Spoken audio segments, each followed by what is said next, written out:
There was a street in East London, South Africa, where the sun fell warm on the pavement, but the air still shivered with fear.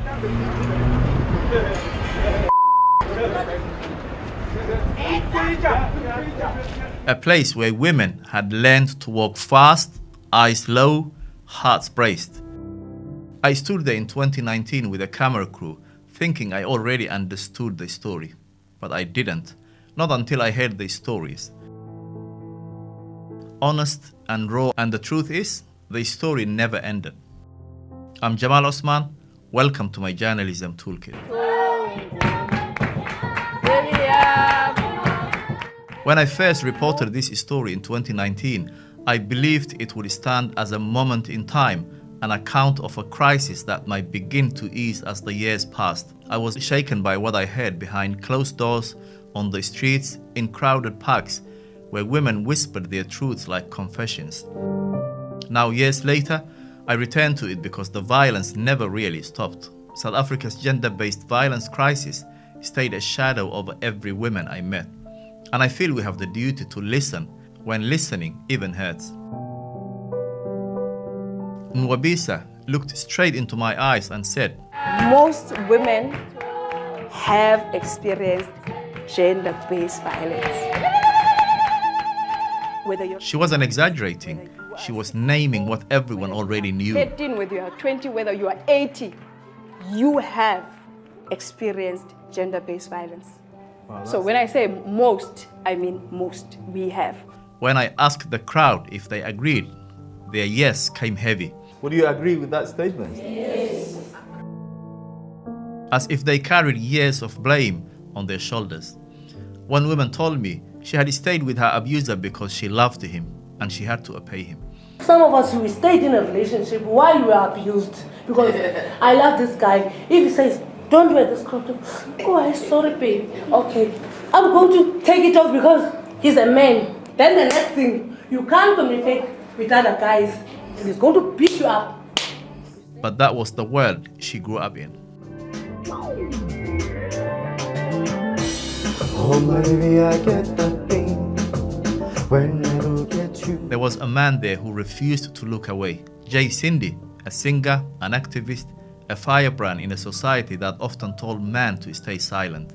He said to me, our mothers, they can't even walk in peace anymore now, in the streets. They are walking and living in fear, because they are getting killed, they are getting raped, they are getting abused, they are getting harassed. It was startling to hear a man in South Africa put it that plainly. He walked us to a park where danger hung in the air like smoke.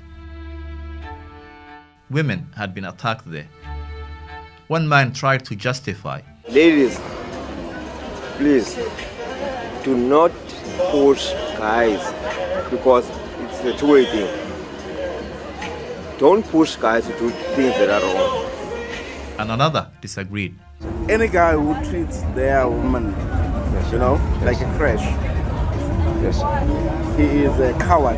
Yes. Yes. He is a coward. Yes. That's all I can say. Then Jay Cindy asked the women if any had been abused. If I may ask, I just want to get a bit personal if you don't mind. Has any one of you guys ever been abused first? Several times. Several times. That's why we are nishon something exactly the same thing. How would you feel right now?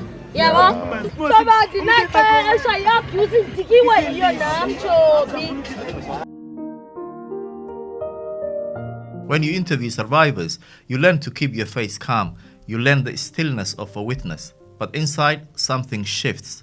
You walk away heavier because they handed you a piece of their pain, trusting you to carry it honestly. Instead of watching families pass down strength, you watch generations of women pass down fear.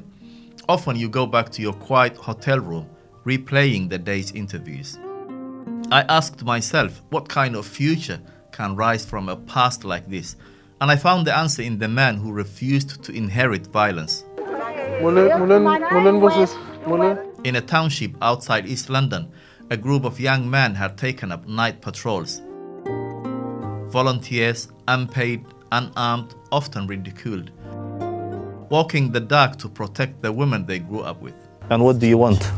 I want to change in our communities. Because we grew up here in this place, and someday we'll have our kids, and they can't live in a place like this. That's why we try by all means to make sure that there's change that's actually happening. But don't you think this is the police job? The police was supposed to keep law and order. Yes. Yes. Like the police, Jesus. Yes, we know this is the police job. But the police, when they hear that there's an incident happened there, but it took too much time. When violence arrives faster than justice, communities create their own shields. They showed me abandoned houses where women had been dragged and assaulted. So what's this place? That's where they took these young women sometimes and brought it here and raped them. You see, yeah. We're still talking with municipality to do something about these houses because there are so many. Places that felt haunted even in daylight. Some locals mocked these men, saying they weren't real men, but I saw courage there. We are in a generation of very violent men. So you grow up understanding that I'm a man. You have this instilled mentality that women owe you something, which is something that we're struggling with. It was a violent inheritance, born from history, worn into culture.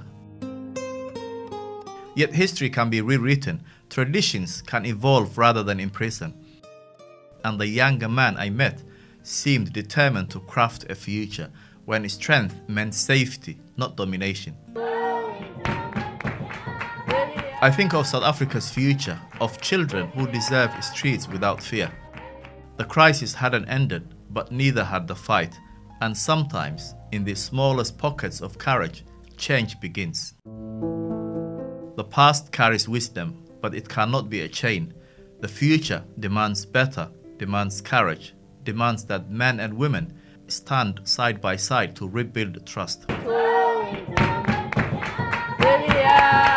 When a society finally learns that protecting women protects everyone, that is when hope will breathe again.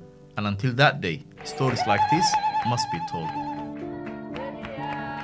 Thanks for watching. I'll see you next time.